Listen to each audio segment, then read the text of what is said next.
Now today's video is going to be an oil change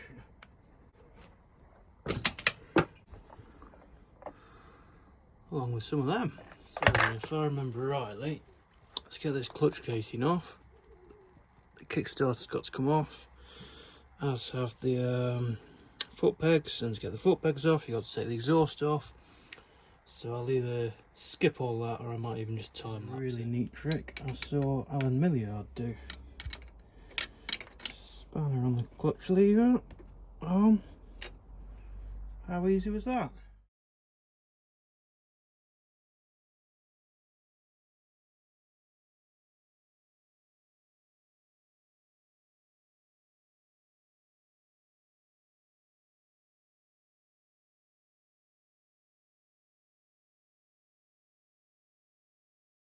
So there we have it, and that was the fun part. Remember JIS screw for anything like this. Second one. Yep, she's moved. No, forgot to get that under there ready. So this could go horribly wrong, but pain. Wait for me here. Oh, I think that's it. Yeah. So I've done flywheel this side with that peg spanner to lock it off, lock the crank off. Like I say, I hadn't got a 1-inch wrench, so I've used a torque wrench to undo that. Bit naughty, but I like to live dangerously. Some washer there as well, but now you can see how that nut works. And you can undo that one and just keep going. That was just a big spanner falling off. These shouldn't have much torque in them at all. That one's taken off evenly. Or oppositely. Exactly right behind them. I think there's not really much pressure in them, so that has to shoot off actually. Clutch springs, don't push them out and strip the last bit of thread. And I'm going to look very carefully in the Haynes manual, because on one of my other bikes I managed to shear the head off one of these bolts doing a clutch change. So let's just leave that all together. 4 clutch springs, oh, one's in the oil. Can you see the circlip? It's very cheap set of circlip pliers here. Whoa, and it didn't ping off somewhere in the shed, that was lucky. There she is, up there. Now then, there we go. Remember which way it comes off. So there's the top piece, how it's come off the bike. There goes fibre. You see those old fibres? Still life in them. Steel.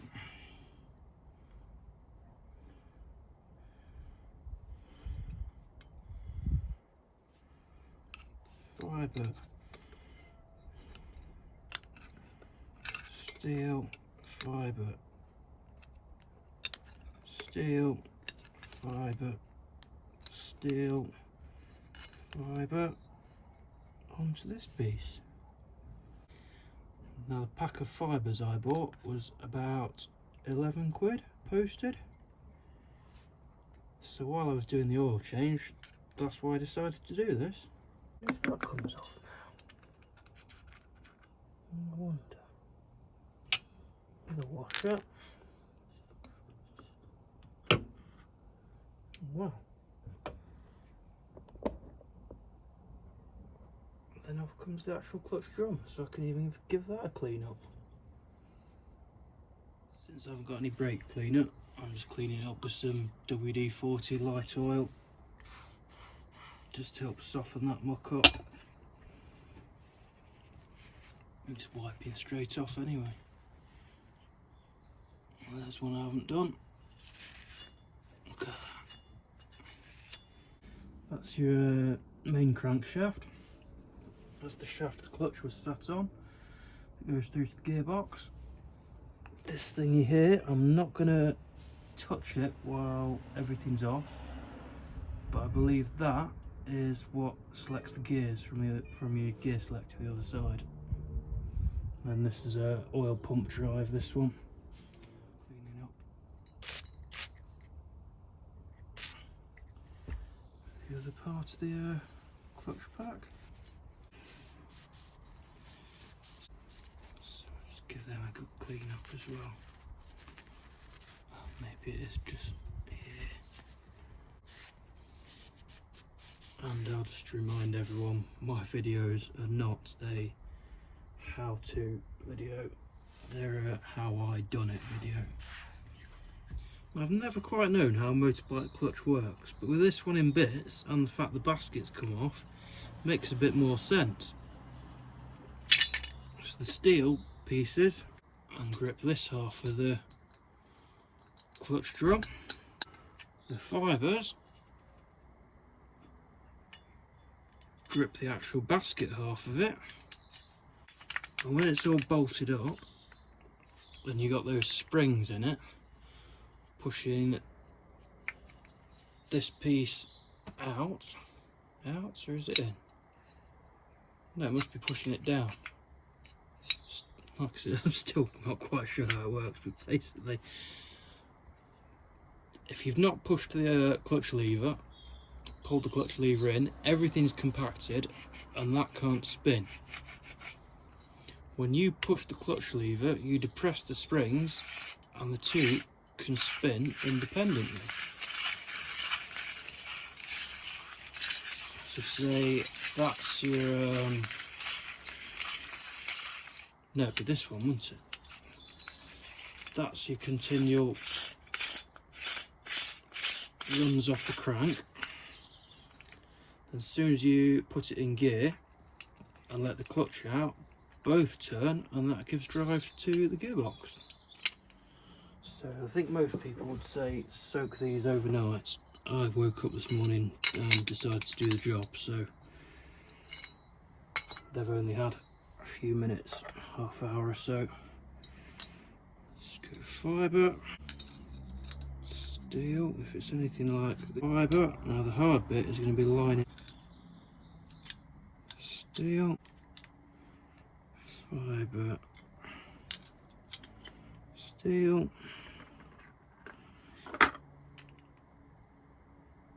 fibre, steel, get that hair out, fibre. So yeah, these have all got to perfectly line up to then sit in that clutch basket.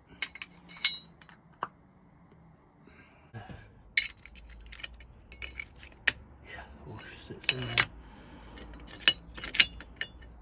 God, I wish I'd have spotted that beforehand. Let's do it this way around. Steel.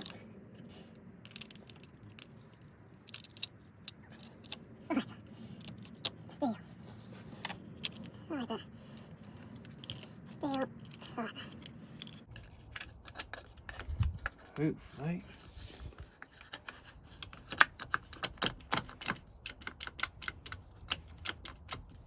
Yeah. Small clutch springs.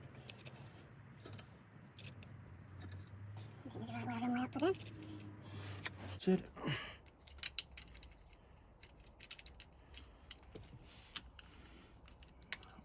That's it. That's better than I thought, actually. And earlier when I was panicking, trying to keep pressure on these nuts, you don't actually need to. This little thing.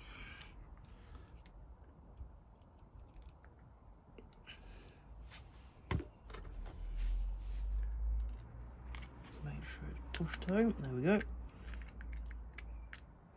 Yep, that's it. Without risk of stripping the threads. before they're under spring tension, which is good. But a drag racer I was speaking to, I'll pop a few stills of that bike in here.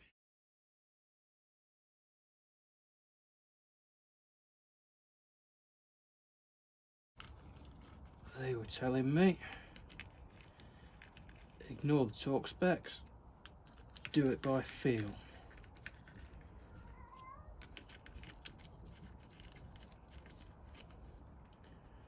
Now this is the third motorcycle clutch I've ever done, so me to do it by feel, I haven't got a clue. I'm going to look up the torque specs.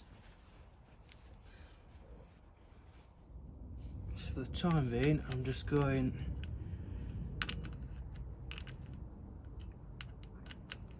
finger tight, trying to get it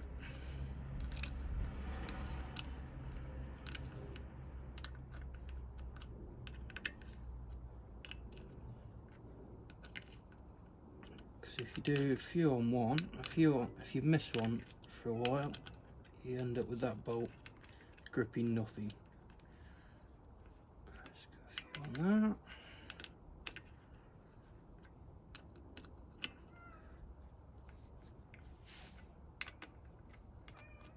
So yeah, we're getting to the point now where I probably need to look at the torque specs of it. That's better. I've had some food, went in the house, tried to look up the torque specs. There was a rough one, I'll stick the screenshot in here because I can't remember the number, but most seem to be just tying them up till they stop. And I watched some guy in India doing just that on a very well used bike. So that's what I'm going to do. Just carefully go around.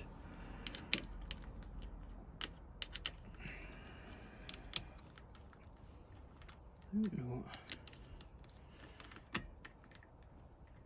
what the general consensus was. You just tighten them up till they stop. Make it a bit easier. This big one.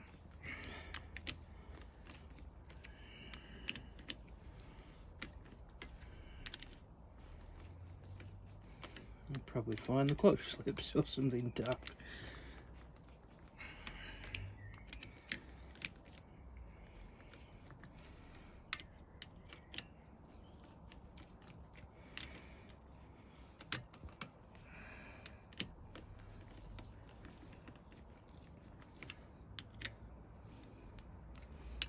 Stopped.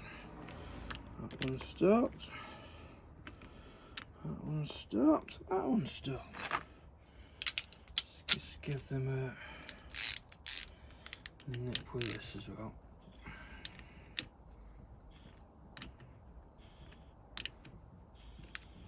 Can't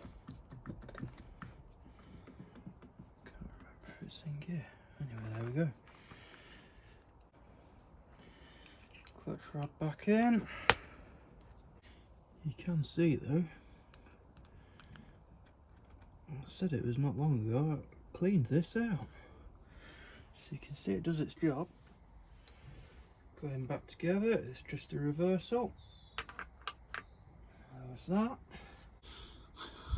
Now the washer, it says outside on it, so I'm guessing that points to the outside. That's that nut.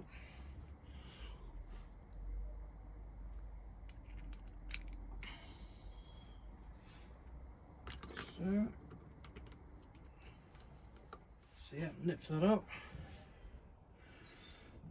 A fresh gasket this time.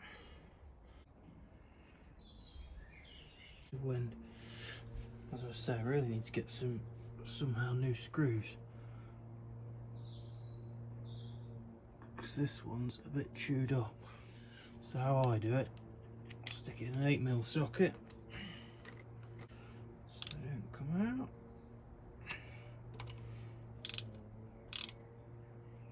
There we go. Now, cover, I've just noticed there's a tear in the gasket, so I think it might be time to replace that. The other one's here.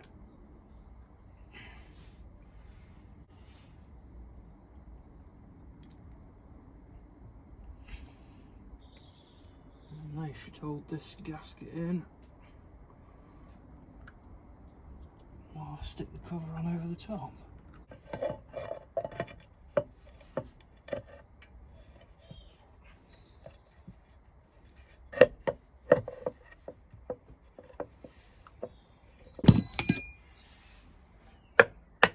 There we go.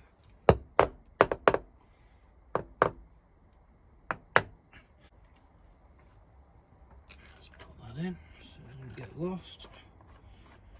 Now what I didn't do last time was take that off. That's the flywheel side, and that's got an oil screen behind it.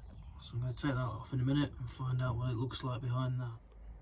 So that little oil screen, look away if you're squeamish. I've already loosened it, by the way. There we go.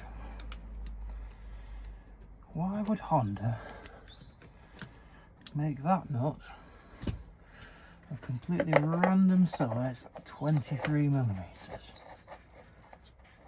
I think it's sprung loaded, so I'm putting pressure on it as I'm unscrewing it. And I've got a drip tray because there could be some oil. Yep, there's some oil. There's the spring. So yeah, as I say, it's sprung loaded. There's the spring. That came out easy. It's not too bad. I can see daylight through it. Let's do this. Mayors all over it. Yeah, that's quite possibly the original one. So I do need to get another one of them at some point. So what we're looking at is flywheel again, front sprocket, gear change. And that's what it is in there. That's just some black oil. I'm sure some people will absolutely cry at me for doing this, but I don't care.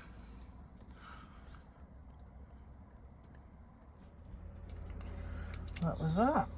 Does anyone else watch Vice Grip Garage, whatever, on the old YouTubes? Because in there's the old sparkulator to get the electricity. Exciting last few bits now. So approximately 1 litre of oil.